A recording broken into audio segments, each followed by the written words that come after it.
एक अद्भुत बात है, वे हनुमान जी साधु हैं, पर हनुमान जी का वेश साधु का नहीं है। कालनेमी और रावण इनके भेष साधु के थे।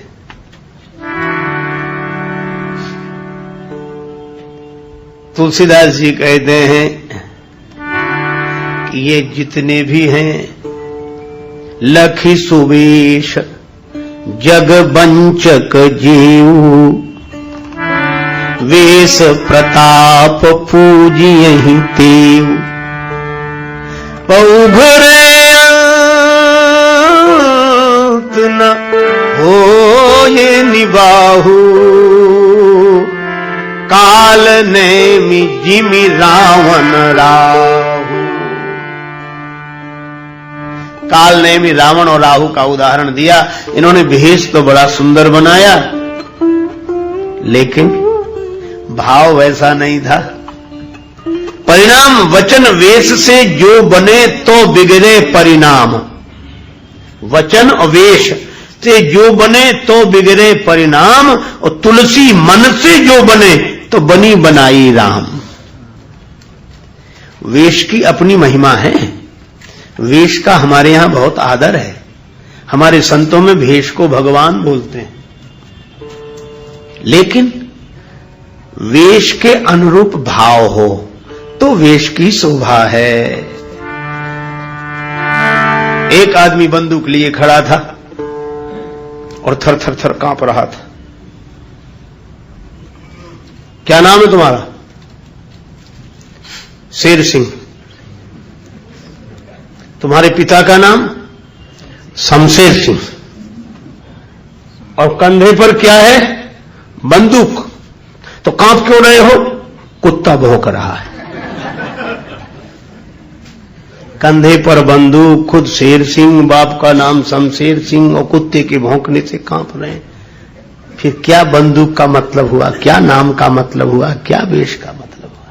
वेश के अनुरूप आचरण होना चाहिए। इसीलिए श्री ब्रह्मानंद जी ने लिखा है, बड़ा प्रसिद्ध भजन आपने सुना होगा, मैं प्रायः उसे गुनगुनाता हूं। देह के माला तिलक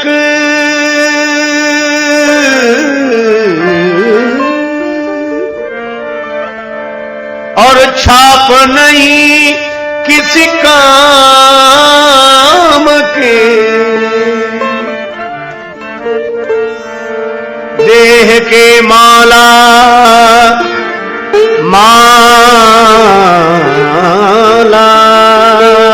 तिलक और छाप नहीं किसी काम के,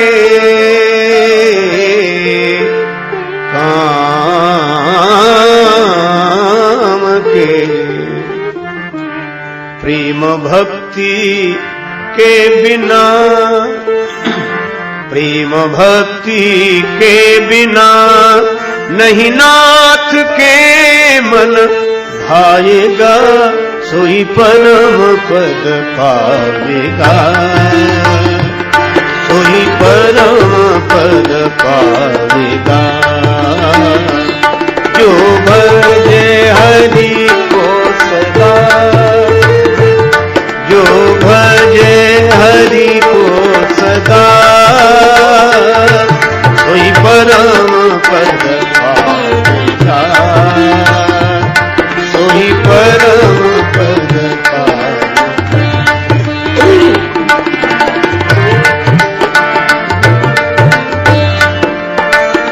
हरि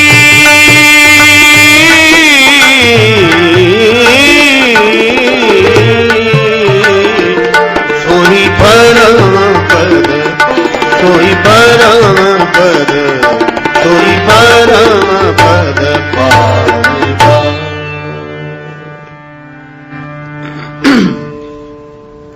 इसलिए वेश का मूल्य है, पर वेश के अनुरूप आचरण होना चाहिए।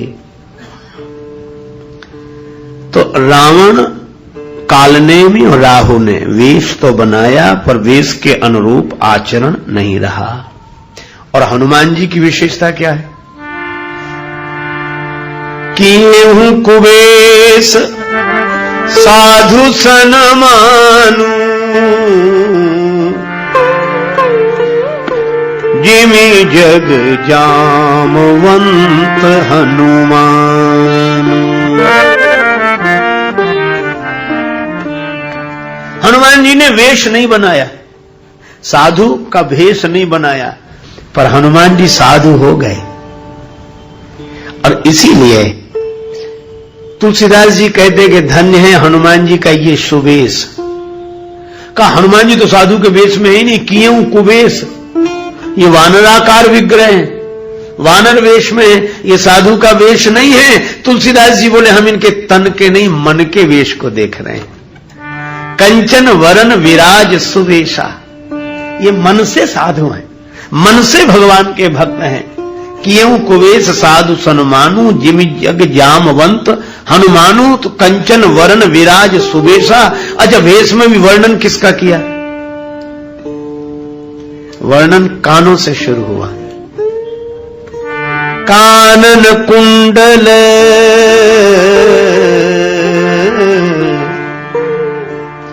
हनुमान जी का धन्य है वेश, धन्य है। कहा क्यों? कहा कि वे श्रवणों में कुंडल धारण करते हैं, कानों के आभूषण से वर्णन किया वेश का, श्रवणों के आभूषण से वर्णन किया वेश का। तो ये श्री हनुमान जी स्वर्ण शैलावदेह में परम सुंदर हैं और उनके कानों में कुंडल है, यह तो ठीक, पर तुलसीदास जी विशेष इशारा करना चाहते हैं। हनुमान जी का वेश धन्य क्यों? क्योंकि वे श्रवणों का आभूषण धारण करते हैं। और श्रवण का आभूषण क्या है? अपनी दृष्टि से तो कुंडल है, लेकिन श्रवण का आभूषण क्या है? श्रवण का आभूषण है भगवान की कथा।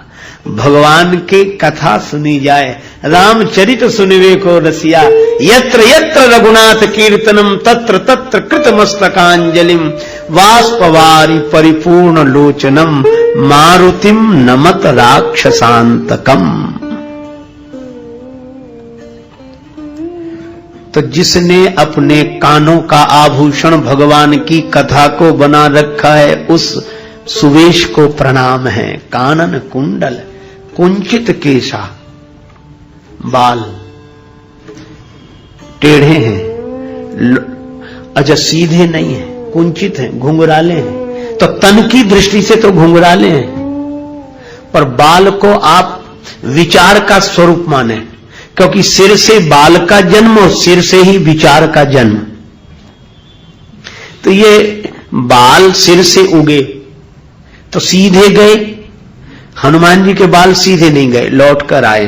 तो बाल माने विचार का, हनुमान जी का विचार सीधे जाने का, मुक्ति का नहीं है, फिर लौट कर आने का है, बार बार जन्म का है। और बार बार जन्म किस लिए? का जन्म जन्म रति राम पद यह वरदान न आन। जिसका मन धरती छोड़ने का न हो, बार बार इसी धरती पर रहकर भगवान के गुण गाने और सुनने का हो, यही कुंचित केश का आध्यात्मिक अर्थ है, भावनात्मक अर्थ है। कानन कुंडल कुंचित केसा। आहा, देखो, कानन कुंडल कुंचित केशा। श्री हनुमान जी महाराज बार बार, इसीलिए राम जी जब अपने धाम को जाने लगे तो श्री हनुमान जी से कहा कि आप भी चलो। राम जी बोले कहां? हनुमान जी ने पूछा कहां? श्री राम जी ने कहा हमारे धाम में। अच्छा प्रभु चले तो साकेत? हाँ हाँ साकेत लोग चले तो, पर वहां आपकी कथा कब होती? राम जी बोले वहां तो हम ही होते हैं, कथा तो यहां होती है, वहां नहीं। हनुमान जी बोले तो आप चलो। और आप? हनुमान जी बोले हम बाद में आएंगे। कहा कब? बोले आपकी कथा सुनकर आएंगे। भगवान बोले तो कब तक रहोगे? हनुमान जी ने हाथ जोड़कर कहा प्रभु जब तक आपकी कथा इस धरती पर रहेगी तब तक मैं यह धरती छोड़कर कभी नहीं आऊंगा। इस धरती से ही जुड़ना माने बार बार लौटना। तो हनुमान जी भक्ति के कारण, अच्छा यही कारण कि जानकी माता का जन्म धरती से हुआ और समाई भी वे धरती में। तो जिस भक्ति का संबंध धरती से हो, उस धरती को हनुमान जी कभी नहीं छोड़ते। और पौराणिक मान्यता के अनुसार वे गंधर्व लोक में जाकर विश्राम करते हैं, पर फिर लौटकर इसी धरती पर आते हैं। धरती पर आकर क्या करते हैं? का यत्र यत्र रघुनाथ कीर्तनम तत्र तत्र कृत मस्तकांजलिम वाष्पवारी परिपूर्ण लोचनम मारुतिम नमत राक्षसांतकम। जहां जहां भगवान की कथा होती है वहां श्री हनुमान जी नतग्रीव होकर और वाष्पवारी परिपूर्ण लोचन होकर करवद्ध मुद्रा में विराजमान होकर भगवान की कथा सुनते हैं। और इसीलिए कुंचित केश का अर्थ है बार बार लौटकर आने की बात। इसी कथा में बार बार आने की बात, ये कुंचित केश है। और श्रवण कानन कुंडल, ये कान का भूषण, बोले यही कथा है और यही हनुमान जी का सुवेश है। कंचन वरण विराज सुवेशा कानन कुंडल कुंचित केसा। तो देह की दृष्टि से तो उनके इस भव्य श्रृंगार का दर्शन करें, पर नेह की दृष्टि से इसका भावनात्मक अर्थ ग्रहण करें। कंचन वरण विराज सुवेशा कानन कुंडल कुंचित केसा। और आगे हाथ वज्र यदु ध्वजा विराजे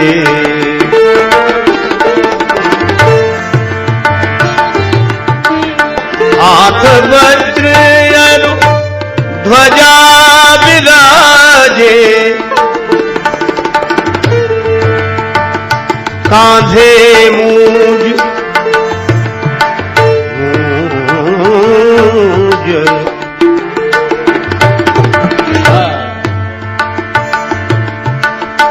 कांधे मूज जनेऊ साजे कांधे मूज जनेऊ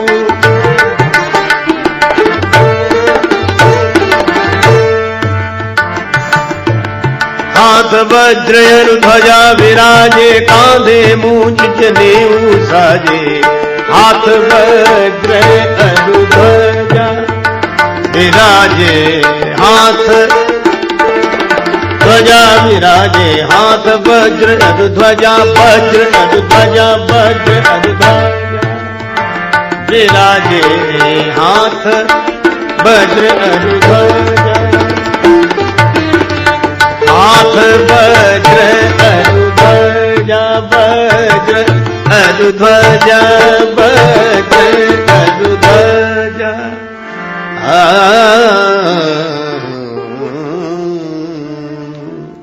हनुमान जी के हाथ में वज्र है। वज्र माने गदा, उसी का नाम यहां गोस्वामी जी वज्र दे रहे हैं। हनुमान जी गदाधारी है।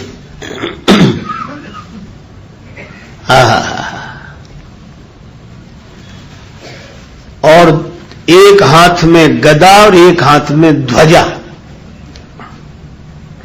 अच्छा, ये ध्वजा क्या है?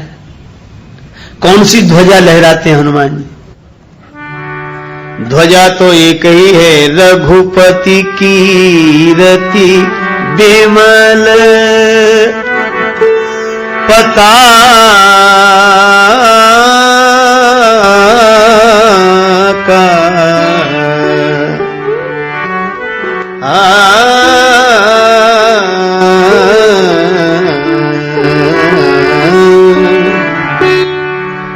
राम जी की कीर्ति ही पताका है। राम जी का यश ध्वजा के समान है और उस ध्वजा को हनुमान जी लहरा रहे हैं। हाथ वज्र और ध्वजा विराजे, राम जी की कीर्ति पताका लहराना हनुमान जी के हाथ में है। तो ये वज्र क्यों रखते हैं? का जितने राम जी के विरोधी हैं उनके लिए वज्र। हाथ वज्र और ध्वजा विराजे। आगे सुनेंगे आप साधु संत के, तुम रखवारे असुर निकंदन राम दुलारे। तो असुर निकंदन है इसलिए हाथ वज्र, और राम जी के दुलारे हैं इसलिए और ध्वजा विराजे। राम जी के यश को लहराने के लिए अब कितनी बढ़िया बात है। राम जी का नाम कौन करेगा? जो राम जी का काम करेगा। और राम जी का काम कौन कर सकेगा? जो काल के हाथ में ना हो, काल जिसके हाथ में हो। ये वज्र क्या है? काल है। और ये काल किसके हाथ में? हनुमान जी के हाथ में। अब जरा गंभीरता से सोचें। वज्र माने गदा, गदा माने काल, क्योंकि हनुमान जी उसी से काल बनते हैं किसी के, और वो हनुमान जी के हाथ में है। अब थोड़ा सा विचार करना, काल माने समय। अब ये सोचो, हम समय के हाथ में हैं कि समय हमारे हाथ में है? हम समय के हाथ में हैं। मित्रों, जय श्री राम, नमस्कार। आप सब हमारे इस हास्य कथा के कार्यक्रम को बहुत ही मजेदार पूर्वक और बड़े ध्यान पूर्वक सुना आपने। पूरा हमारा कार्यक्रम आपको कैसा लगा? तो इस कार्यक्रम में हमारे आप चैनल के जो भी आ रहे हैं प्रसंग, इसमें आपको हास्य कथाएं भी बहुत ही मार्मिक ढंग से मिल रही हैं। तो आप हमारे चैनल पर लगे रहें और सुनते रहें बराबर। तो आपको ऐसी ऐसी रहस्यमयी कथाएं मिलेंगी जिससे आपकी जो हंसी भूल चुके हैं आप, वो सारी चीजें यहाँ उपलब्ध होती रहेंगी। क्योंकि आज के इस भौतिक समय में हर व्यक्ति परेशान है और यही लगा हुआ है, हाय धन हाय धन, और उसका मन मस्तिष्क चित्त सभी बिल्कुल सीरियस बना हुआ है, जिससे कि शरीर में अनेकों प्रकार की बीमारियां उत्पन्न हो रही हैं। इसका कारण बस मूल यही है कि हम संसार में परेशान हैं, हर भौतिकता की चीज हमें चाहिए। तो भौतिकता के लिए हम जब सन्मार्ग और सत्कर्म करते रहेंगे तो निश्चित है हमें टिकाऊ चीजें, हमारा जीवन अस्थायी बनेगा। तो अस्थायी बनने के लिए हमको ही यत्न करना पड़ेगा। ईश्वर या भगवान वो सब नहीं ऐसा कर पाएंगे कि आपको सब देते रहें, आपके मुंह में खिला भी दें, क्योंकि बनाना खाना हमको ही पड़ रहा है। तो किताबी ज्ञान लेना है, पढ़ना है, अनुभव करना है, परीक्षाएं देना है, तब पास होकर के कहीं जाके हम सर्विस पाते हैं, नौकरी पाते हैं, और तभी हमारा जीवन एक कल्याण मार्ग की तरफ चलता है। किंतु हम वहां पहुंचने के बाद हमें धर्म नहीं भूल जाना चाहिए, परोपकार की भावनाएं, छल। तो साथियों, जब तक हम परोपकार, धर्म, इन सब मार्गों पे नहीं चलेंगे, तब तक हमारा कल्याण का मार्ग नहीं प्रशस्त होता है। तो हमें ये चाहिए कि हम अपने जीवन यापन को करते हुए और दूसरे की भलाई में भी हमारा समर्पण भाव हमारे पास होना चाहिए। हम जिस कार्य में लगे हुए हैं उस कार्य को करते हुए किसी को कष्ट न पहुँचे और हम सेवा भाव में लगे हैं, तो हमारा निश्चित है आगे बढ़ंत ही होती जाती है हर व्यक्ति की। क्योंकि ये धर्मशास्त्रों में जो बताया है नियम, वही बिल्कुल चल रहा है। हमें आपको अपनी तरफ से कुछ भी, कहीं भी कोई भी गलती न होने पावे, यह विचार भाव में हमेशा रहना चाहिए और अपनी बुरी आदतों को हमें छोड़ते हुए सत्कर्म के मार्ग पर चलना चाहिए। साथियों, तो आपको ये हमारा कार्यक्रम कैसा लगा, आप लोग हमें कमेंट के माध्यम से जरूर बताएं। और यदि हमारे चैनल पर नए हो तो आप हमारे चैनल को लाइक, सब्सक्राइब, शेयर कर लें, जिससे कि आपको बहुत ही महत्वपूर्ण जीवन की रहस्यमयी बातें मिलती रहें। और जो भी त्रुटियां होगी क्षमा करेंगे दोस्त। धन्यवाद।